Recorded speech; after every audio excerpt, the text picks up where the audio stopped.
Hello friend, कैसे हैं आप सब लोग। आई होप आप सब बहुत बढ़िया हो। मैं के आर एस पी का स्वागत करता हूं। दोस्तों, आज वीडियो में बात करने वाले हैं रेलवे ग्रुप डी 2026 की सैलरी के बारे में, और 3 साल बाद में और 15 साल बाद में क्या कुछ सैलरी मिल रही है उसके रिगार्डिंग बात करेंगे। और आपको लेटेस्ट पे स्लिप जून 2026 की दिखाई जाएगी। इस महीने 40,000 रुपए तक ओवर टाइम का भुगतान किया गया है। साथ ही सेकंड जो अपडेट है वो जम्मू डिवीजन वाले भाइयों के लिए है। वहां पे 5% एक्स्ट्रा इंक्रीमेंट देने के लिए यहाँ पे तैयारी हो चुकी है। इसके रिगार्डिंग ऑफिशियल लेटर भी जारी हुआ है। तो वीडियो काफी इन्फॉर्मेटिव है, वीडियो को लास्ट तक जरूर देखेगा। आगे बढ़ने से पहले दोस्तों बताना चाहता हूं, रेलवे ग्रुप डी 2025 की एग्जाम डेट जारी हो चुकी है। अगस्त 2026 में आपके एग्जाम शुरू होने वाले हैं। समय आप लोगों के पास में ज्यादा नहीं बचा। इतने कम समय में तैयारी करने के लिए मैं आपको आज बताने वाला हूं इंडिया की नंबर 1 शॉर्टेस्ट और इजीएस्ट पीवाई की बुक्स, जिसमें कई सारी चीजें आपको मिलने वाली है। रिपीटेड क्वेश्चन आपको मिलने वाले, इंपोर्टेंट क्वेश्चन का कलेक्शन मिलेगा। 2025 तक के पीओक्यू आपको मिलने वाले हैं। हर क्वेश्चन का डिटेल्स और सॉल्यूशन आपको मिलने वाला है। तो इन बुक को फॉलो करके आप अपनी तैयारी बेहतर बना सकते हैं। तो दोस्तों, स्क्रीन पे आप एक बुक देख पा रहे हो, मैथमेटिक्स की अग्रवाल एग्जाम कार्ड की तरफ से पब्लिश की गई है। इस बुक में खास बात यह है कि 1400 प्लस जो है टीसीएस पीओक्यू है, और सारे के सारे मैथमेटिक्स के 38 चैप्टर्स के अंदर कवर किए गए। तो देखिए, सिलेक्टेड क्वेश्चन है 1400। और इसमें बुक में और खास बात बताता हूं कि जैसे कि आपके सबसे पहले प्रश्नावली रहेगी, उसके सारे कुछ टॉपिक दिए हुए हैं, और यहाँ पे किस टॉपिक से किस एग्जाम में कितने क्वेश्चन पूछे गए हैं सारा को इसमें मिलने वाला है। और 2025 के भी रिसेंटली जो एग्जाम हुए हैं उनके भी क्वेश्चन आपको मिलने वाले हैं। तो सिलेक्टेड क्वेश्चन है, इनको अगर करके जाते हो तो आपकी तैयारी बेहतर रहने वाली है।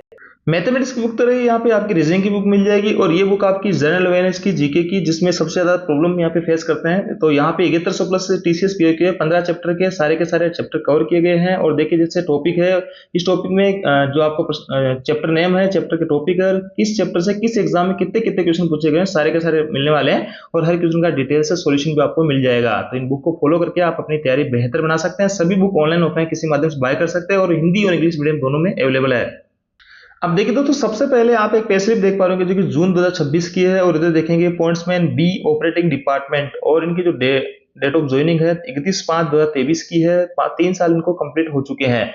19,700 बेसिक है। इनिशियल कोई भाई लगेगा तो 18,000 रुपए आपकी बेसिक यहाँ पे रहने वाली है। और इधर बैंकिंग डिटेल है जो कि हाइड कर दी गई है। इधर देखेंगे अर्निंग के अंदर बेसिक पेमेंट है 60% डीए, और हाउस रेंट अलाउंस है, ट्रांसपोर्ट अलाउंस है आपका 1440 टीए। अगर आप टीए पे जाते हो तो 625 पर डे आपको यहाँ पे मिलने वाला होता है। और ये जो टीपी होता है ये सभी कर्मचारियों को मिलता है 900 प्लस डीए के हिसाब से। और देखिए, यहाँ पे इनको ओवर टाइम का भुगतान किया गया 7,079 रुपए का। और नाइट ड्यूटी अलाउंस इनको मिला है 2,049 रुपए, क्योंकि पॉइंट्स में नाइट ड्यूटी भी रहती है। और ट्रेवलिंग अलाउंस टीए जो कि आप अगर जाते हो तो 625 रुपए, आप अपने हेडक्वार्टर से 8 किमी दूर जाते हो तो 625 रुपए पर डे के हिसाब से आपको यहाँ पे भुगतान किया जाता है। तो ये पॉइंट्स में की पे स्लिप है। बाकी अलग अलग डिपार्टमेंट में अलग अलग पे स्लिप आपको देखने को मिलेगी। जैसे कि मैं बात करूं ट्रैक मशीन की, तो वहां पे टीए बहुत आपको अच्छा खासा मिल जाता है 10-12 की। तो उनकी सैलरी और अच्छी खासी हाइक रहती है। हालांकि उनको ओटी वगैरह का भुगतान नहीं किया जाता, टीए उनको अच्छा खासा मिल जाता है। नाइट ड्यूटी वगैरह भी कम बनती है। तो ऐसे में ये जो सैलरी है इतनी इसके आसपास यहाँ पे बनेगी। तो ग्रुप डी के अंदर किसी भाई की अगर 50,000 तक सैलरी यहाँ पे पहुंच रही है तो बहुत अच्छी खासी सैलरी आप इसको मान सकते हैं। इनिशियल कोई भाई लगोगे तो 18,000 आपको बेसिक मिलेगा। अभी 60% डीए है, जल्दी 3% का अनाउंसमेंट और होने वाला है। पे कमीशन आपके सामने है। तो इनिशियली मैं अगर खास तौर से बात करूं सैलरी की, तो इनिशियली आपकी जो सैलरी है 50,000 के पार यहाँ पे जाने वाली है आपकी आफ्टर पे कमीशन। तो ये आपके हो गए 3 साल बाद में सैलरी आपने देखी कि 50,000 करीब इनको यहाँ पे मिल रही है, जिसके अंदर ओवर टाइम को भुगतान भी किया गया है 7,000 रुपए, 4,000 रुपए इनको टीए का भुगतान किया गया है।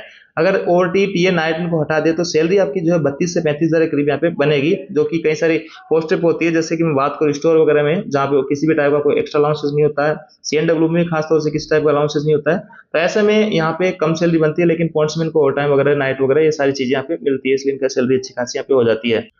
अब देखिए दोस्तों, सेकंड जो पे स्लिप है ये भी भाई जून 2026 की पे स्लिप है, जयपुर डिवीजन में कार्यरत है। और ये है पॉइंट्समैन है, जिस भाई की मैंने पहले आपको बताई थी वो पॉइंट्समैन बी थे, और अभी 1800 ग्रेड में है। इनका ग्रेड जो है 1900 ग्रेड है अभी। हालांकि इनका पे जो है स्ट्रक्चर चेंज कर दिया गया है। अब इनका भी प्रमोशन जो 2800 ग्रेड तक हुआ करेगा। तो देखिए, इनकी जो डेट ऑफ ज्वाइनिंग है वो 2010 की है, 10/3/2010 की। और सीजी ग्राउंड पे लगे थे, इसलिए कम उम्र में लगे थे। और लगभग इनकी जो है यहाँ पे 15-16 साल की इनकी नौकरी हो गई है। बैंकिंग डिटेल वगैरह हाइड कर दी गई है। इधर देखो कि आप पेमेंट को ग्रोस पेमेंट बना 97,97,394, यानी ग्रुप डी के अंदर भी इतना अच्छा खासा पेमेंट आप देख सकते हैं। और इनको ओवर टाइम वगैरह बहुत अच्छा खासा भुगतान किया गया है। देखिए, बेसिक पेमेंट जो है यहाँ पे 30,200 है। डीएनएस अलाउंस 18,120 रुपये, 60% जो भी चल रहा है, 3% जल्द बढ़ने वाला है जुलाई से। ट्रांसपोर्ट अलाउंस यहाँ पे 2800 प्लस डीए के हिसाब से। और देखिए, 4 ओवर टाइम के पीरियड इनको मिले हैं। पहला 13,337, दूसरा 2,574, 13,337 और 9,593, लगभग 40,000 के करीब इनको ओवर टाइम का भुगतान इस महीने किया गया है। आगे देखिए नाइट ड्यूटी अलाउंस मिला इनको 3141 रुपये, और नेशनल डे एनएच के दिन ड्यूटी करते हैं तो उनका भी अलाउंसेज इनको मिलता है। तो ऐसे में आपने देखा कि सैलरी जो है इनकी 1 लाख के आसपास पहुंच रही है। हालांकि अगर इनके जो ओटी वगैरह सारी कुछ चीजें हटा ले एक्स्ट्रा बेनिफिट्स, तो इनकी जो सैलरी है वो 55-60 हज़ार के करीब यहाँ पे पहुंच रही है। बाकी अगर लगातार ओटी बनता है 10-20 हज़ार का, तो 70-80 हज़ार तक इनकी भी सैलरी यहाँ पे रहती है। इधर देखेंगे इनकी जो कुछ रिकवरीज है, कटौतियां हैं, कुछ लोन वगैरह चल रहे हैं, लेकिन अपने को जो है यहाँ पे ग्रोस पेमेंट से मतलब है, बाकी रिकवरीज जो भी है लोन वगैरह उनकी आपको कटौती आती है।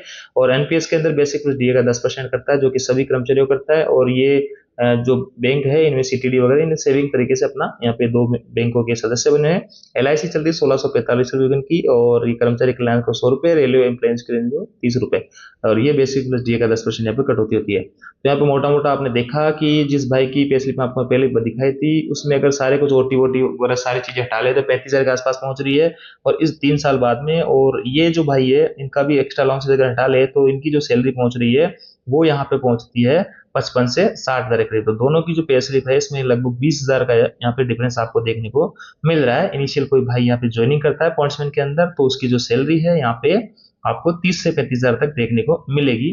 तो ऐसे में अब बाकी 8वां वेतन अगर लागू होता है तो इनिशियल सैलरी उम्मीद है 50 हज़ार बार आप लोगों को यहाँ पे मिलने लग जाएगी। तो अच्छी खासी सैलरी है, प्रमोशन के चांसेस बहुत अच्छे खासे हैं।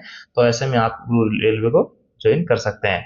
दोस्तों सेकंड अपडेट है नॉर्दर्न रेलवे की तरफ से। यहाँ पे देखिए डिविजनल जो रेलवे मैनेजर है नॉर्दर्न रेलवे के जम्मू डिवीजन को, उनको लिखा गया है हेडक्वार्टर की तरफ से, हेडक्वार्टर जो ऑफिस है इनका एनआर का, वहां से इन्होंने जो जम्मू डिवीजन है इन्होंने डिमांड की थी कि incentive to the railway employees working in the ex Katra, यानी कटरा से बनिहाल के बीच में जिस सेक्शन में जितने भी लोग कार्यरत है कर्मचारी, उनको यहाँ पे एक्स्ट्रा इंसेंटिव दिया जाए, ऐसा इन्होंने मांग की थी। तो मांग करेंगे तो सबसे पहले जोन से मांग करेंगे, तो जोन इनको वापस यहाँ पे लेटर लिख रहा है, और देखिए क्या कह रहा है, kindly refer to the above cited correspondence regarding, यानी इस लेटर के तहत incentive to the railway employ and officer से वर्किंग एक्स कटरा, इसके तहत जो आपने जो प्रपोजल भेजा है उसके तहत यहाँ आपने डिमांड की है कि इंसेंटिव टू ऑफिसर, जो ऑफिसर काम कर रहे हैं इसके अंदर, उनको 15% जो है बेसिक पेमेंट एक्स्ट्रा दिया जाए, और डीए भी इस पे 27% ऑफ बेसिक पे, 27% बेसिक पे का हिसाब से इनको डीए भी दिया जाए। और इंसेंटिव टू नॉन गजेटेड जो रेलवे एम्प्लॉय है उनको 5 इंक्रीमेंट एक्स्ट्रा दिए जाए, और इन इंक्रीमेंट को उसमें शामिल नहीं किया जाए, उनको जो रेगुलर इंक्रीमेंट मिलते हैं साल के, उसके अलावा इनको 5 इंक्रीमेंट एक साथ एक मुश्त इनको एक्स्ट्रा दिए जाए। तो ऐसी डिमांड यहाँ पे की गई है, और इसको लेकर जोन ने वापस इनको लेटर लिखा है कि इस लेटर को रेलवे बोर्ड को भेजने से पहले आप हमारे को ये सब जानकारी दीजिए कि कितने लोग यहाँ पे काम कर रहे हैं, कितनी यहाँ वैकेंसी है, क्या कुछ चीजें हैं। उसके बाद में फिर रेलवे बोर्ड से डिमांड करेंगे, और लागू होते ही सब चीजें, तो फिर आप लोगों को यहाँ पे जो जम्मू डिवीजन के सेक्शन में काम कर रहे हैं 5% एक्स्ट्रा इंक्रीमेंट मिलेगा, और जो ऑफिसर्स वगैरह है उनको बेसिक पेमेंट का 15% और ये डीए वगैरह मिलने की बात की जा रही है। तो एक अच्छी पहल है इन लोगों के लिए, क्योंकि यहाँ पे वर्किंग जो कंडीशन है काफी अलग रही होगी, इसलिए यहाँ पे इनकी डिमांड की जा रही है। तो ये थी दोस्तों अपडेट। आई होप जानकारी आपको अच्छी लगी होगी। वीडियो आपको जरूर लाइक दोस्तों शेयर जरूर कीजिएगा। Thank you.